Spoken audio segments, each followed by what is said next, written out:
Long ago on the island of Puerto Rico, there was an old woman that lived at the edge of a village. She had 2 chickens and a garden and a beautiful pear tree. Now, I don't know what people are like in your area, but in the village near her, there were some children that were not always very nice. Sometime they would sneak out of the village and come to her house. They would run through her garden, stomping on the plants, and run up the tree and begin taking her beautiful pears and gobbling them up. And she'd come running out and saying, "Children, children, get out of here! What do you think you're doing? Get away from here!" And the children, they looked down and they taunted her, and they called her the thing that people in the village called her when her back was turned. Tia Miseria. Aunt Misery. They even made up a chant for it. Tia, Tia, Tia Miseria. Tia, Tia, Tia Miseria. And the poor old woman, she'd stomp and she'd yell, but the children wouldn't listen. And when they were good and ready, they'd jump out of the tree and run off home.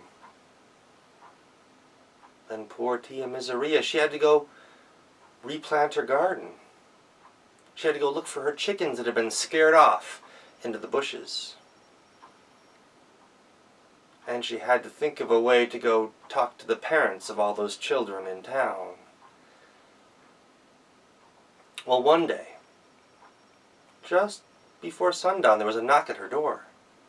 And she opened the door, and there was a very short man with kind brown eyes and a cloak that had holes in it. He said, "My good lady, could I please come stay for the night? It's going to be such a cold evening, and I have so far to go." And Tia Miseria, despite the nickname people gave her in town, was a very kind woman.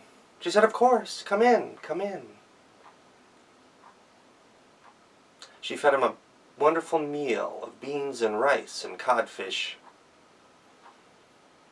And when they'd finished their meal, they talked long into the night about what it was like in her village.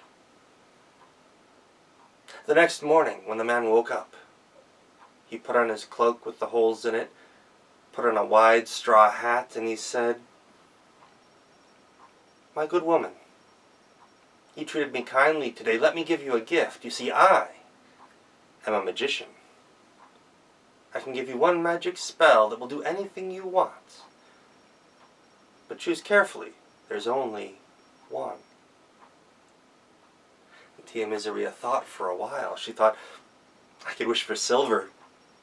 I have no silver coins. Oh, wait, I could wish for gold." And then she thought about what would make her truly happy. "I would like a magic spell so that the beautiful pear tree in my yard will capture anyone who climbs into it and trap them there until I say some special magic words. Can you give me that, wizard?" And the magician smiled and said, "Of course." And he said some magical words. He moved his hands and he said, "It's done," and turned and walked off down the road. Later that day, some of those children from the village came running through her garden once again, climbed up into the tree, and they began grabbing her pears and eating them just one bite, and hurling the fruit down at the cats and the chickens, chasing them out of the yard once again. Normally this would make Tia Miseria very unhappy, but not this time. She went into the house and got a cup of coffee. She walked out onto the porch and began sipping her coffee, looking at the children. And then she said, in a very soft voice, "No, please don't go up there. It's not a good idea." The children, they just laughed. "Tia Miseria, do we ever listen to you?" But they felt a little odd. She wasn't yelling, she wasn't stomping, she wasn't angry. What was going on? And so then they did the thing that they were sure would make her angry. They chanted, "Tia, Tia, Tia Miseria, Tia, Tia, Tia Miseria." It didn't work. She just walked out into her garden, sipped a little bit more coffee and said, "No, no, please, don't eat my pears. Come out of the tree right now. You don't know what might happen to you." And then she smiled. They'd never seen her smile before. They didn't even know that she had teeth. And now they were very nervous. One of the older boys, he said, well, maybe we should get going, and tried to climb down, but suddenly he couldn't move. The other children tried too, and they couldn't move. They were trapped in Tia Miseria's pear tree. They began to plead, "Please let us down, please, we apologize, we promise never to steal your pears again, and we won't ever come back, please let us go home." Tia Miseria looked at them and smiled and said, "No." And soon the children were crying. They weren't sure what to do. The sun was going down, their parents would be looking for them, and they'd have to explain to their parents that they were in Tia Miseria's garden. They'd get in trouble for sure. The one just smiled at them, sipped her coffee, and said, "No." Minutes went by. An hour went by, and still the children were stuck in the tree. When she felt that they had had enough, she walked up to the tree right below and said, "Children, I'll let you come down on one condition." "Anything, anything," said the children, eager to get out of that tree. "If I let you come down, you must promise never to come to my house again, never to come into my garden, never to climb into my pear tree. And you must promise never ever to sing that silly song." The children, of course, they nodded their heads. Of course, we promise, please let us go." And Tia Miseria sang the words that the magician had taught her. "Come down, come down, come down from my tree." And sure enough, the spell was broken, and all the children scurried down. They went around the garden rather than running right through it, and disappeared into the village, never to be seen again. After that, life for Tia Miseria was a lot better. Her chickens were happy and calm. Her replanted garden grew up tall, with tomatoes and peppers and beans. And her beautiful pear tree produced the most beautiful green, round, smooth pears for her to eat. Now one day she heard another knock at the door just before sundown, and she thought, perhaps it's my friend the magician, and so she opened the door right away. But it wasn't her friend. It was a tall man wearing a black cloak from head to toe. His skin was very pale, almost white, and he was so slender she was sure he hadn't had a decent meal in weeks. As he slowly raised his arm and pointed at Tia Miseria, she felt a cold shiver go through her body. "I am Death," said the man, "and your time has come." Tia Miseria thought very quickly. She said, "Well, I wasn't really planning on dying today, but since you're here and all that, before we go though, could we please go and pick a few pears from my pear tree? I need to take some pears with me on any journey, and I'm sure this'll be a long one."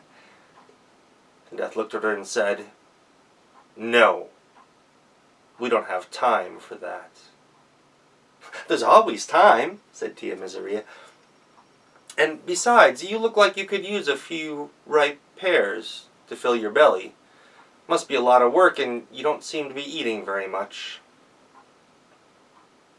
Death suddenly realized he was never going to get this woman out of the house, unless he finally gave in.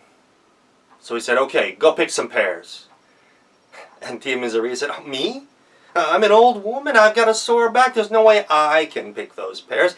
But you're tall and young and strong, why don't you go get them? Just a handful of them, 2 or 3. We'll take them on our trip. We can share them with the others that you pick up along the way." "Said Death, "you never dealt with such a difficult person before. He went into the backyard and climbed up the tree and gathered up some pears and stuffed them into the pockets of his cloak. But then when he tried to get down, he couldn't. He was trapped in the spell as well. "You see, Death," said Tia Miseria, "you're not the only one with power." And she left him there for a day, and then a week, and then a month, and then a whole year. And you'd think that trapping Death in a tree would be a good thing. But soon a priest came to knock on her door and said, "Tia Miseria, could you please let Death out of the tree? No one's coming to church. You see, they no longer fear they're going to die." Tia Miseria just shrugged her shoulders, turned and closed the door. A little while later, there was another knock at her door. It was the undertaker, the man who buries the dead, and he said, "Please, Tia Miseria, please let Death out of the tree. I have no work. My children are starving." And Tia Miseria looked him straight in the eye and said, "Change your job." Then turned and closed the door. But the next day there was another knock at her door, and it was her oldest friend. Her oldest friend who was bent over with time and work and had wrinkles on her face and hands. She said, "Please, please, Tia Miseria, the people say you've trapped Death in your pear tree. But now is the time I really would like him to visit my house. For I'm so old, everything hurts. Please. It would be a mercy. Let Death free." Tia Miseria, she thought about it for a while. She couldn't say no to her oldest and best friend. So she said, "Okay." And the two of them went to the backyard. And she looked up at the pear tree, and Death sitting there trying to make himself comfortable, and said, "Death, I'll let you down on one condition." "What's that?" said Death. "I'll let you down on the condition you never return for me, unless I call for you." "Agreed," said Death. And once again, she sang her song, "Come down, come down, come down from my tree." And sure enough, Death was free. He went over to Tia Miseria's best friend, put his hand over her head, and she closed her eyes and fell back into Death's arms. And the two of them faded and disappeared.